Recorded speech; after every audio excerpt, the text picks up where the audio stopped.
rong sơn gió nữa lúc nói vào xa rồi để vào ban sầu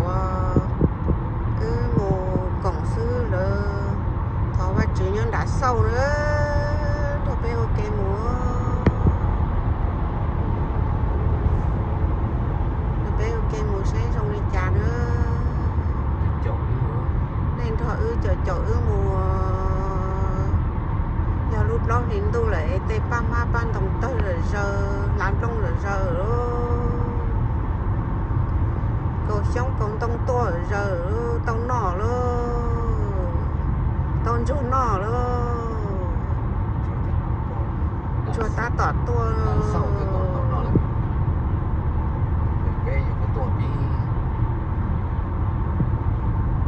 lông sang ta lông mặt trà pi là ba pi tơ ý sống thâu lại rồi từ từ luôn nên sợ đời nhỏ đi cha rồi ô thật thở gì là sáng đi xưa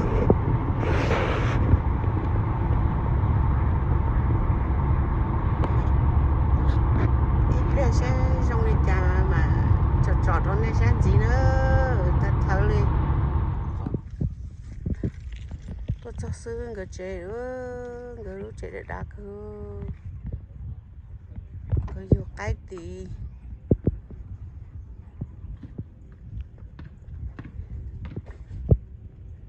người lúc trẻ uốn nó nhân ra yo trẻ nhỏ nhỏ tỏ nó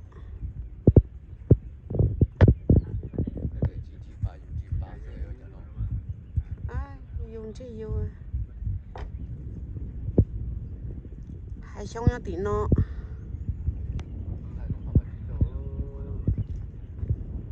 người hai xong ăn đâu tí nó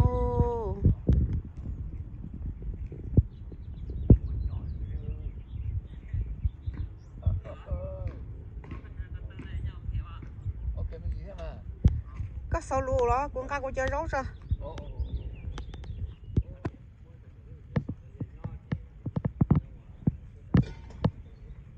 xương cứ thả đá tao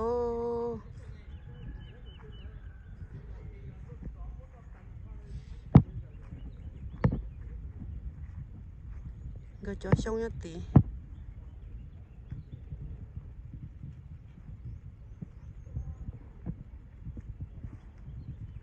người cho cho chơi nó đó chỉ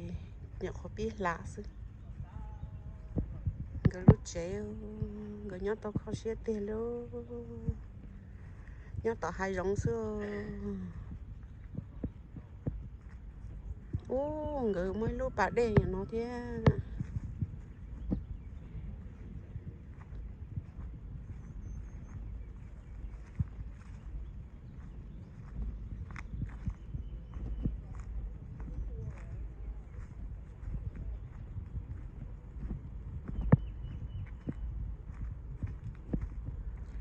mỗi lúc bắt đây nó người vừa dùng chè nè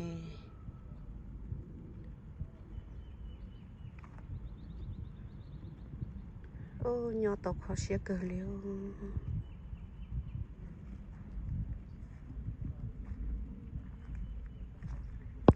người lúc chế lọt cờ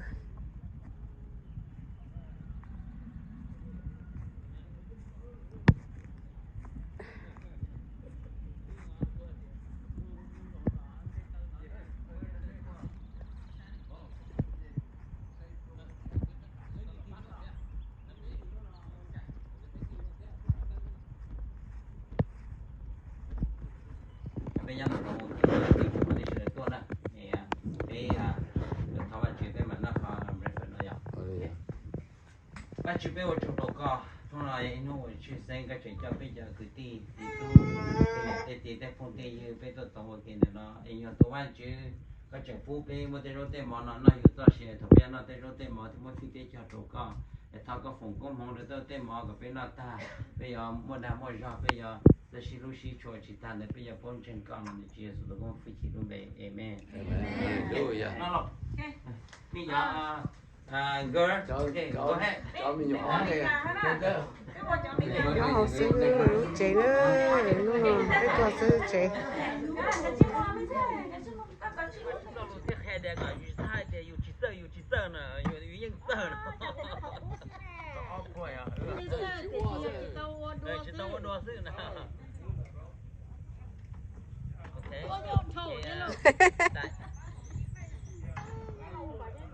我管人家呢。哎呀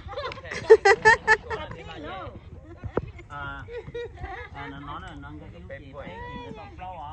như thọ thở mi ở luôn nhá, phải gì thọ thở o gì cái tóc o nữa nè, cái tự nhiên cái tóc o nữa là gì mi tóc o chỉ nó, mi tự nhiên tức là gì, mi nó gì, mi học bỏ luôn,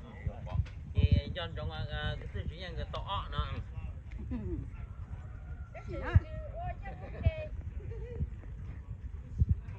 Còn đây là còn đây. Cái dân cái vấn đề, cái chủ nhân cái vấn đề. Vậy lúc đó có giờ đi ok. Đi tốt của nó. Đi lúa chưa? Lâu luôn. Nhớ bể nhớ gì bể. Nhớ được nó mà nhớ nó ok. Thế nào nó phải xem lúa đó. Một con sao chơi nữa. Một con sao chơi đó. Ôi sao?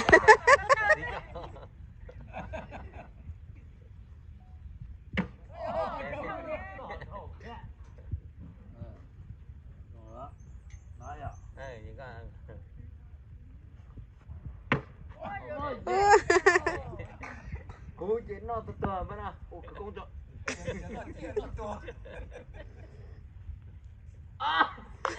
Ô cái công hả?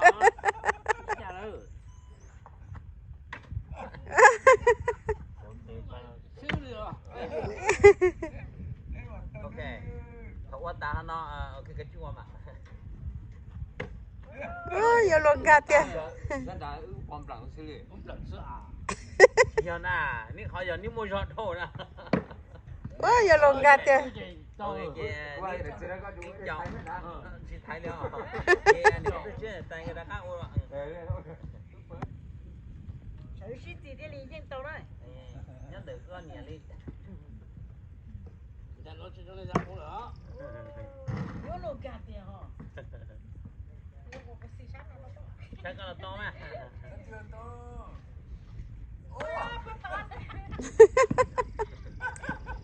Rồi xa luôn từ xuống là nhiều lần là tỷ lúc đó là biết tỷ này á, tỷ lúc phong là sao? Đi quẩy kìa. Đi quẩy lại á. Tốt chim à.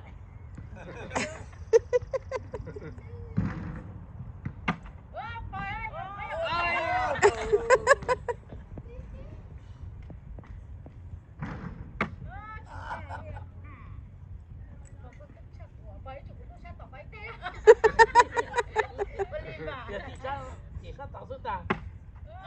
Như luật cái lỗ chặt thâu bể thế này. Ok. Đi cha. Nó cho lúc tiết trời nó mà tôi rồi phê phải trông mà phê rồi tốt to thì do cha mình cả thêm môn nó mua hậu. Thế nhớ phê bỏ thì chắc là cũng thùng với phê bỏ nó tiết trời con nó mới là cho môn này cái tiền nó này sơ sài nhiều mà lấy theo tàu nó có hậu thì nó giải rồi cũng nó phê bỏ nó thì cho chúng mình sài nhiều một cái đấy chỉ muốn nói một hồi nè thì chỉ phê muốn nó mua ta đi bị trả họ và kiểu lưu bê vì giờ lúc tới trời thêm hơn chứ nghe không bê phần đầu mà bê xí cho bê xí mình trả đại nhiên mà bê bao nữa thì xí lại mấy lần lúa hay nhớ cho đại nhiên và bê xí bê nhiên bao thì chỉ lúc thế này mới xong có đại nhiên bùa mà này thì应该是比较啊这边是的第老路能是呢哎我说没干路这全都完门的我说没干我因没干都赚了挣的我说看这全都完门，等夜多啦，那跟我洗么土，我看中那草的我真。到洗土了要被我马被洗的夜说，洗的夜太，等夜不了不敢在嘛，你敢那要，被我这我买被节目等夜没干，我被节目等夜说，等夜太，等夜不了接着了，就说那，这些被我操的说我操的，人那我操的，我这这个洗个，我没来过拿出来嘛。在这种事啊，你讲，第 tí lo lù nhau để đại nhiên nào xưa nè em cho lù tí chờ nó vàng mà em muốn nó mua hậu nè cho tí chờ vào chân mà chứ tôi tí chờ mình cả năm mình lên bỏ theo qua chịu phục có một lúc tí chờ này lúc tí chờ nó thêm một năm hậu cái lấy tua mà vì lấy bỏ thì lúc tí chờ một năm hậu cái lấy tua rồi cái nó chỉ hậu xưa họ bé tua mà bé tua trời cái trò nè cái lấy tua cái trò bé tua cái trò rồi tua mà tua trời cái nó rồi những hàng gia thì vì nên tí chờ một năm hậu bé chơi tua bé chơi trò gì bé tua rồi thì tao rồi hàng gia rồi nó nè sau đó cá xíu mới ra nó tua cả tao đi bây giờ tí đánh nhiệt rồi là xứ tí lò lụi cho trò hậu xứ in class we trust cái nó giờ biết trust biết tụi mà chứ chơi bây giờ nó lồng miệng nó thì ha rồi thế bây giờ có thể vận tên người ta vì nó là sư trust mà chứ tôi tập lâu rồi xong nó im vì nó tôi nó bé là cái chỉnh bộ nó mà bên nào thế này thì thành cho hai chị phải vậy mà vì vậy chỉ phục có một số họ sẽ là thì hiện nay bây giờ chuẩn chân hoa chị bây giờ chuẩn chân hoa chị chỉ có tụi một luôn cái tên này giờ hoa chỉ có tụi chị cái tên trong tên không tên luôn tên trong nào hoa chỉ thế gì em mà chỉ bố chỉ cho lúc đấy chân nào mua lúc là cái chỉ là một tụi chơi tụi số tên nào thế chứ lúc bây giờ này là bao nhiêu bao nhiêu đầu tiên là thế chứ cho tên thì bây giờ này là để bây và mình bây chân để bây một năm bây mong này để bây mỗi chuyện chân cả từ từ để bây tụi đó nó là nó mua tôi tới trên mấy cái là cái tới trên mà chỉ có một tôi tới trên mấy cái này tôi sẽ từ đây cũng muốn như một tiếng này tao nào tao học gì thếจะสีจอก็ติมรอเจ็ดสองยี่ก็ติมรอติมเนี่ยลาเจ็ดสองยี่เนี่ยเดี๋ยวหมดได้เฉยนะ3 โมงแต่เลยแค่ตัวน้อยเดี๋ยวที่มันยังได้เฉยนะ3 โมงเจ็ดสองยี่นะแล้วส่งก็มั่วเดี๋ยวก็ติดตัวคนน้อยแล้วอะไรสักจะสีตรงเช่นไปเจ้าว่าสีเจ้าไปตัวได้เฉยนะแต่我还点弄呢是不是个八个这都在玩我面上我已经把你打起多了啊在那些人我真的也把去服工都活动的是呢也平常被我去做天他把去服工活动的今天老被他呀都弄到差可能今天可能都就被做到平时就哎也别搞这头啊直接被到叫别弄么嘞我这个发是好，还到嘛the father then not with your brother and sister the two nó so nó biết chị qua chị thì chị nó nói nó share với chị chị nó nói nó share với chị chị này có trong share học của nhà tôi thế là học của nhà tôi hiện tại có một tôi cũng thế ở bên chị cho được của nhà đấy chị cho chị nhỏ là chị nên tham tới thì bọn mình thấy chị cũng có nè của cho nó mà chị cho cái lú nhưng mà bác chủ tất cả lũ xứ này tất cả mọi bác chủ bố đồ bé nhưng mà bác chủ tất cả lũ bé này vậy thì của bác chủ cho đồ của cho sister tên họ của trai nên bé thì của cho đồ nên tên nó nên chỉ có sợ tôi thấy tôi họ bé cứ nhiều đứa lòng nhiều ta nhiều cứ nhiều ta trong cái chủ sợ ok này đó thì nó nói của xã thì rất spring rồi thế thì bé chỉ họ cái nói của bé tôi nhau ok nó nói ra vậy đi sao mà một trẻ đó thì sao mà một trẻ cái tôi nó đi rồi thả cái bé tiếp sau xin trí này rồi tôi cũng cho bà sister thế tôi cái thứ nó chủ yếu thế để thứ nó người thế tan thọ rồi nhà tay nhà gì lớn mà bé tôi nhà tay cái nhà gì lớn cái tôi cho đó mà chỉ tất cái lúa rồi đó họ tất cái phong như thế tất cái ý chuyện hay là chỉ tất cái phong như rồi chỉ ít cho ít bán này dùng bao nữa chỉ là bác chủ gia có một người thế này cho nó dùng ăn chỉ tao dùng muốn như dùng chỉ tao dùng những chỉ mua ở choice cái dùng một cái gọi tao như là dùng để chỉ cho này bác chủ bless bác chủ phụ được đó thì dùng cái đi xài dùng thế này để bác chủ có cái lối xử sự của châu nó tan nó nè châu là xài thế sẽ đi thế mình từ đó đến tôi thế nhở thì tôi châu được tan nó đi sẽ đó thank you for telling me thank you for coming to join us too.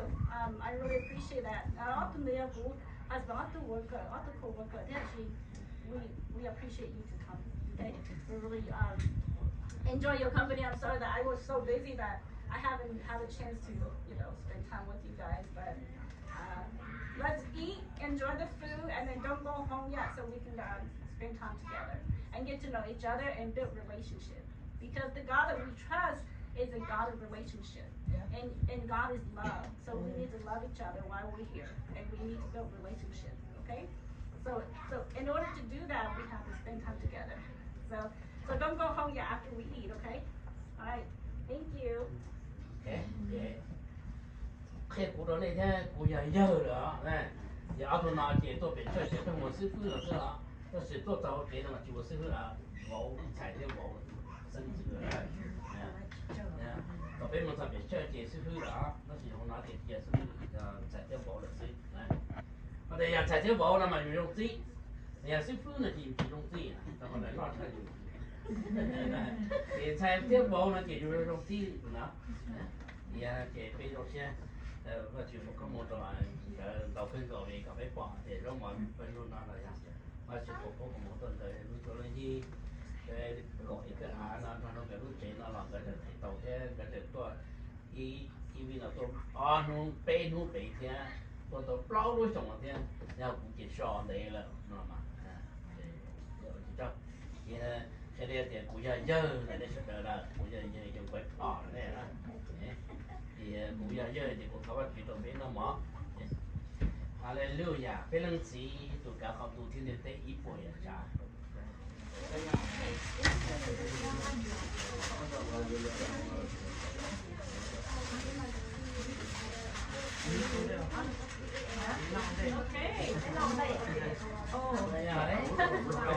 Okay, just start like that. Cha thì muốn mình đâu? Chạy nào? Nó chết nó nó.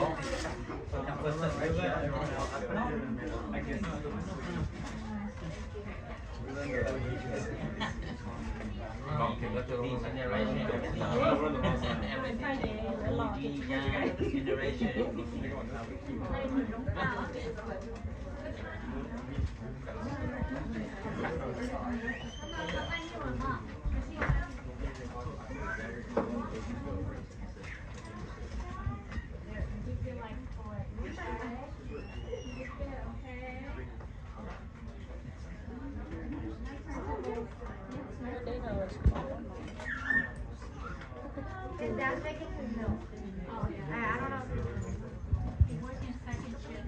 cho nó bớt phải chứ của bỏ dê. Dạ. Tôi tin một chút này. Bỏ dê thầu luôn.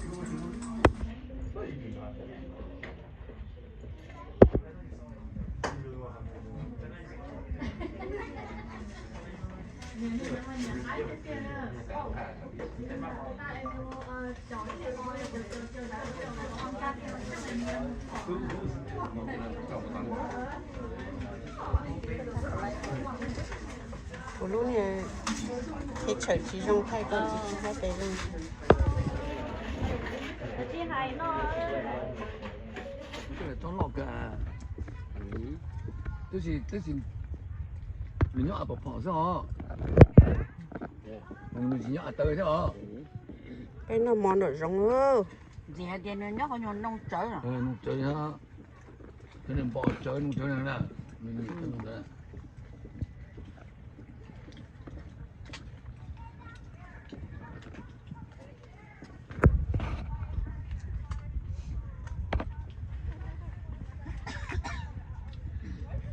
Còn cái to nó có rõ mà, cái chuỗi ít lúc to tới này.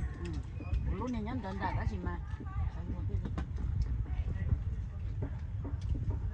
Quá cái rồi.